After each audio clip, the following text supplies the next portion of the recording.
sœurs unis dans le sacerdoce baptismal, recevez mon shalom.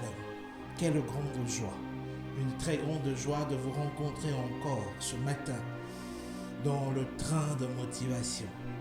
Alors, tout d'abord, j'aimerais vous demander humblement de partager ce lien, le lien de notre plateforme, de notre télévision web, afin que tout ce qu'il y a autour, toute personne qu'il y a autour de vous puisse aussi être connecté à l'immensité de la grâce et être nourri par la parole de Dieu. Alors aujourd'hui, sous la mouvance du Saint-Esprit, le thème que j'ai pris pour notre motivation, je l'ai intitulé « Point de limite ». Point de limite. Et le texte soumis à notre réflexion spirituelle, aujourd'hui, nous le tirons en 2 Corinthiens 3, versets 5 à 6. 2 Corinthiens 3, versets 5 à 6. Cherchez vos Bibles aussi. Ce n'est pas à dire que nous soyons par nous-mêmes capables de concevoir quelque chose comme venant de nous-mêmes. Notre capacité, au contraire, vient de Dieu.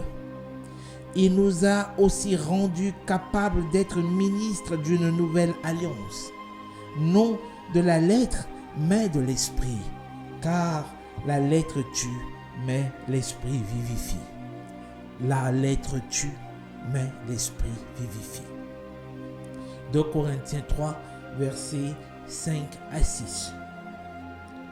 À beaucoup qui prétendent qu'ils sont inventeurs, le créateur ou le père d'une tendance, le père d'un mouvement, avez-vous déjà à l'esprit que c'est Dieu qui produit en vous avec efficace le vouloir et le faire selon son bon plaisir, tout simplement pour lui donner toute la gloire?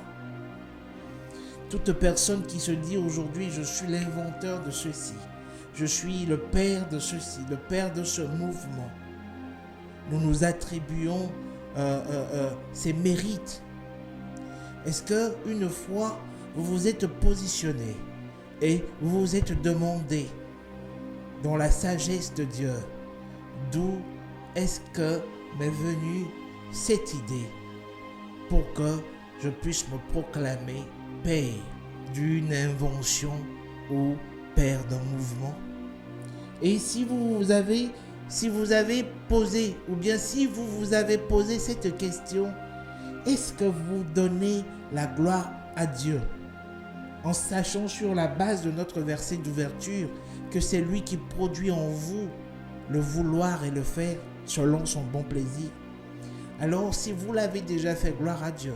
Mais si vous ne l'avez pas encore fait, je vous invite humblement à le faire et à le remercier, parce que nous ne pouvons rien réaliser sans que lui ne produise en nous le vouloir et le faire. Alors, beaucoup qui ont pensé que leur œuvre vienne d'eux-mêmes, que c'est eux qui ont créé et qu'il n'y a pas la main de Dieu dedans. J'aimerais vous aussi vous dire que certes c'est bien, parce que peut-être vous ne reconnaissez pas l'action de Dieu dans tout ce que vous faites. Le souffle de vie que vous avez ce matin, c'est lui qui vous a donné ce souffle de vie. Et quand il retirera ce souffle de vie, vous n'avez plus de puissance. Quand vous tombez malade, vous n'avez plus de puissance, vous n'avez plus de capacité. Alors, revenez et dites au Seigneur en ce moment, je te remercie Père, parce que tu as créé en moi. Tu as mis en moi, tu produis en moi le vouloir et le faire selon ton bon plaisir. Merci pour toutes choses. Alors, bien chers frères et sœurs, la bonne nouvelle est que chaque chrétien a une vie bien préétablie. Quand on parle de préétabli, ce qui veut dire que tout ce qui vous concerne a été établi dans les moindres détails avant que vous ne veniez. Depuis le ventre de ta mère, je te connaissais et j'ai fait des projets pour toi. Des projets de paix et non de malheur pour te donner de l'avenir et de l'espérance. Vous avez une vie bien préétablie, une vie bien définie par Dieu. Je suis heureux de savoir que la prédestination est à l'œuvre en vous, que le Saint-Esprit veille à ce que la prédestination soit établie soit à l'œuvre en vous. Alors bien chers frères et sœurs, vous devez savoir que rien ne vous arrive par hasard. Votre vie n'est nullement pas le fruit du hasard et que vous êtes le responsable du produit fini de votre vie. Vous savez, Dieu vous a donné l'autorité en son nom pour établir son règne sur toute situation sur terre. Vous avez la puissance sur toute situation sur terre. Puis Dieu dit, faisons l'homme à notre image et à notre ressemblance afin qu'il domine sur toutes choses. Jésus va renchérir en disant, voici je vous donne le pouvoir de marcher sur les serpents et sur les scorpions, sur l'aspic et toute la puissance de l'ennemi, et rien ne pourra vous nuire. Vous avez la puissance. Dieu vous a donné l'autorité en son nom, afin que vous puissiez être ses ambassadeurs sur la terre et à changer toute situation défavorable en favorable au nom puissant de Jésus-Christ de Nazareth. Alors bien chers frères et sœurs, cela vous permet de savoir que rien ne peut vous limiter. Dans le règne de l'esprit, vous n'êtes pas limité. Alors il vous faut tout simplement faire venir le règne de l'esprit sur la terre, afin de définir une base de possibilités en tout temps. Est-ce que vous êtes là? C'est lui qui produit en vous le vouloir et le faire. Il produit en vous, selon son bon plaisir, avec efficace, le vouloir et le faire. Alors si c'est lui qui produit en vous le vouloir et le faire, vous n'avez pas de limite. Vous agissez comme lui, dans l'illimité. Vous agissez dans l'illimité.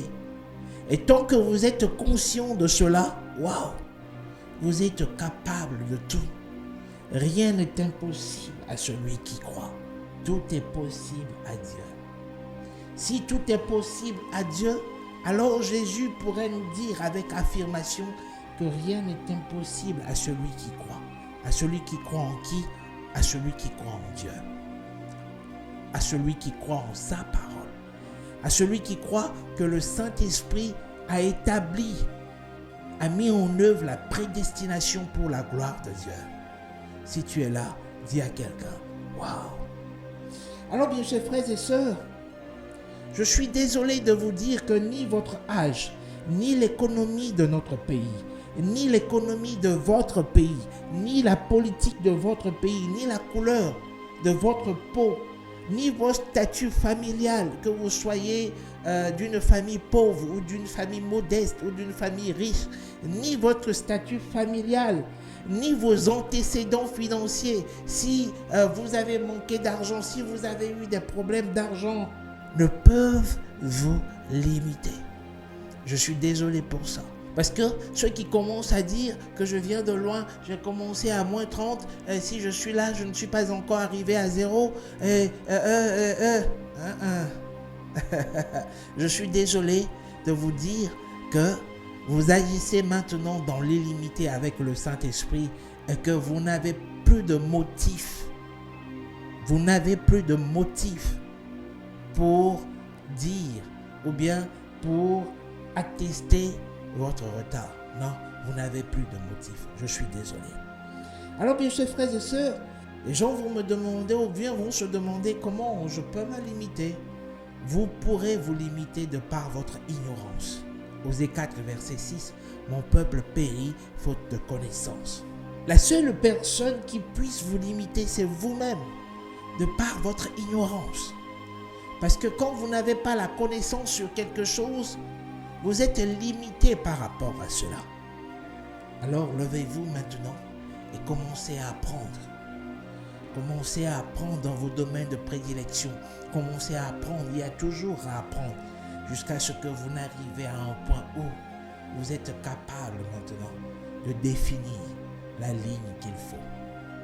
Alors bien chers frères et sœurs, dans le règne de l'esprit, vous avez une source intarissable de possibilités. Car Dieu vous a béni.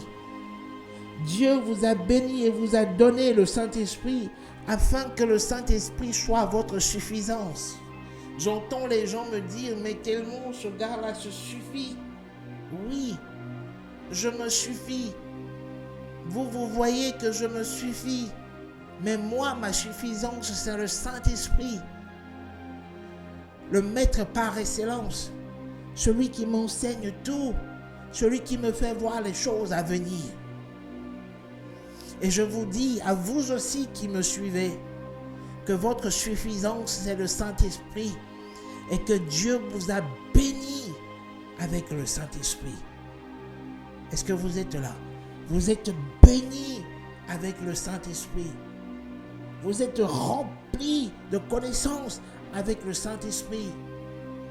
Parce que le Saint-Esprit a pris quartier général en vous. Le Saint-Esprit n'est pas à l'extérieur de vous, mais le Saint-Esprit est en vous. La connaissance de Dieu est en vous. Alors dites-moi, qu'est-ce qui peut vous limiter? Rien. Point de limite. Alors bien chers frères et sœurs, avec le Saint-Esprit, votre suffisance, vous pouvez être tout ce que vous voulez être. Vous pourrez devenir tout ce que vous voulez être. Vous pouvez faire tout ce que vous voulez faire. Aller où que ce soit et être tout ce que Dieu vous a destiné à être. Avec le Saint-Esprit, il y a une capacité infinie de devenir tout ce que vous voulez être. Aller où que vous voulez être et devenir la gloire que Dieu a prédestinée avant la fondation du monde. Alors bien chers frères et sœurs, voici ce que dit la Bible en 1 Corinthiens 1, versets 30 à 31. Il dit, Or, c'est par lui que vous êtes en Jésus-Christ, lequel de par Dieu a été fait pour nous sagesse, justice et sanctification et rédemption, afin, comme il est écrit, que celui qui se glorifie dans le Seigneur. Que celui qui se glorifie dans le Seigneur. Je me glorifie dans le Seigneur. Alors bien chers frères et sœurs, vous n'avez plus besoin de perdre votre paix intérieure, de vous tracasser pour être des succès. Non. Le Saint-Esprit fonctionne en vous de par sa capacité et de par sa sagesse. Vous n'avez plus besoin de dire à tout bout de champ que vous voulez devenir des succès, que vous voulez devenir des stars. Non. Vous êtes déjà des stars. Vous êtes déjà des succès. Car le Saint-Esprit fonctionne en vous par sa capacité, par sa sagesse. Et rien dès à présent ne vous limite, car le Saint-Esprit fonctionne en vous. Le Saint-Esprit fonctionne en vous. Il fonctionne dans vos mains, il fonctionne dans vos pieds, il fonctionne dans vos fibres. Il est votre intelligence, il est votre sagesse. C'est pourquoi quand vous voulez vous glorifier, vous devez vous glorifier en lui. Waouh! Saint-Esprit, je te rends grâce maintenant, Saint-Esprit, pour tout ce que tu fais. Pour tout ce que tu fais. Pour tout ce que tu fais pour moi. Pour tout ce que tu fais pour les gens qui nous suivent. Pour tout chrétien, je te remercie pour leur vie. Je te remercie pour leur capacité. Alors bien chers frères et sœurs, reconnaissez-le. Reconnaissez-le comme étant le secret de votre succès. Reconnaissez le Saint-Esprit comme le secret de votre succès, la source de vos possibilités illimitées. Parce qu'il est votre gloire. Il est la source de votre succès. Ce que vous devez comprendre, c'est comment marcher avec lui. Comment fonctionner avec lui. Comment marcher avec lui. Comment lui dire tout le temps, Saint-Esprit, prends le volant de ma vie. Sois le maître de ma vie. Sois la source de tout. Je te donne toute ma famille. Comment pourrez-vous le dire? Alors, bien chers frères et sœurs, sa sagesse en vous est votre force. qui vous amène à marcher dans la volonté de Dieu tout le temps et être des succès dans tout ce que vous faites. La sagesse du Saint-Esprit en vous est votre force. La force qui vous amène à marcher dans la volonté de Dieu tout le temps et être des succès dans tout ce que vous faites. Il n'y a point de limite pour vous. C'est pourquoi je déclare en ce moment que vous êtes des succès. Au nom puissant de Jésus-Christ de Nazareth, vous êtes des succès et jamais vous ne serez limités. Gloire à Dieu, gloire à Dieu, gloire à Dieu et bonne journée à vous.